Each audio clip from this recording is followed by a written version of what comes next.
नमस्कार, news track के Y factor में आपका स्वागत है। मैं हूं योगेश मिश्र। इन दिनों पूरे देश में लोकसभा का चुनाव हो रहा है और लोगों पर चुनावी बुखार चढ़ा हुआ है। हालांकि यह बुखार राजनेताओं और राजनीतिक दलों पर ज़्यादा चढ़ा दिख रहा है। जनता खामोश है, वह कुछ नहीं बोल रही, तभी तो 2 चरणों के चुनाव में मतदान का आंकड़ा 60% भी नहीं छू पाया। हालांकि निर्वाचन आयोग और स्वयंसेवी संगठन लगातार इस बात की कोशिश कर रहे हैं कि लोग मतदान के लिए ज़्यादा से ज़्यादा संख्या में बाहर निकलें और मत प्रतिशत में इजाफा हो। आप पता नहीं क्यों मतदान के दिन को अपने आराम का दिन मान लेते हैं। हालांकि कुछ राजनीतिक दल पहले मतदान फिर जलपान जैसे तमाम स्लोगन गढ़ते हैं और अपने अपने मतदाताओं और कार्यकर्ताओं को प्रेरित करते हैं।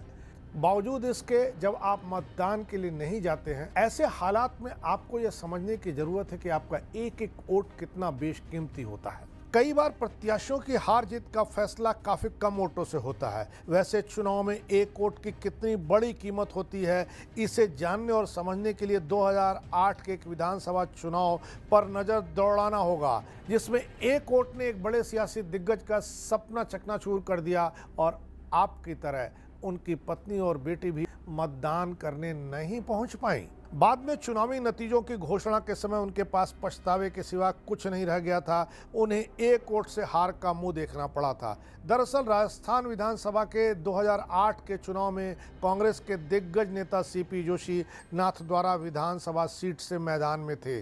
सीपी जोशी प्रदेश कांग्रेस अध्यक्ष रह चुके थे। कांग्रेस पार्टी में उन्हें कद्दावर नेता माना जाता था और वह राहुल गांधी के बहुत निकट भी बताए जाते थे। राजस्थान के अगर सियासी नतीजों को देखें तो 5 साल भाजपा और 5 साल कांग्रेस को राज करने का मौका मिलता है। 2008 में कांग्रेस को राज करने का मौका मिलने वाला था और यह उम्मीद जताई जा रही थी कि सीपी जोशी कांग्रेस के मुख्यमंत्री होंगे।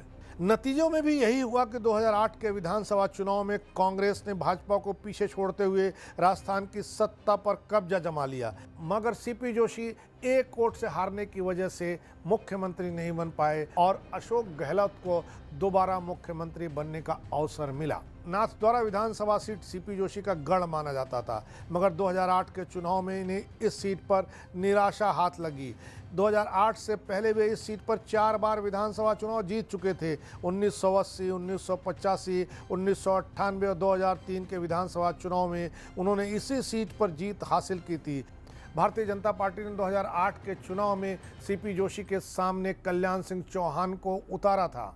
चुनावी नतीजों के मुताबिक कल्याण सिंह चौहान को 62,216 वोट हासिल हुए, जबकि सीपी जोशी को 62,215 वोट पाने में कामयाबी मिली। इस तरह जोशी चौहान के हाथों महज एक वोट से हार गए। सीपी जोशी के साथ उनकी पत्नी और बेटी को भी इस हार का बहुत तेज मानसिक झटका लगा। बाद में मीडिया से बातचीत के दौरान जोशी ने खुद खुलासा किया कि उनकी पत्नी और बेटी पूजा के सिलसिले में मंदिर गई हुई थी और दोनों ने मतदान में हिस्सा नहीं लिया।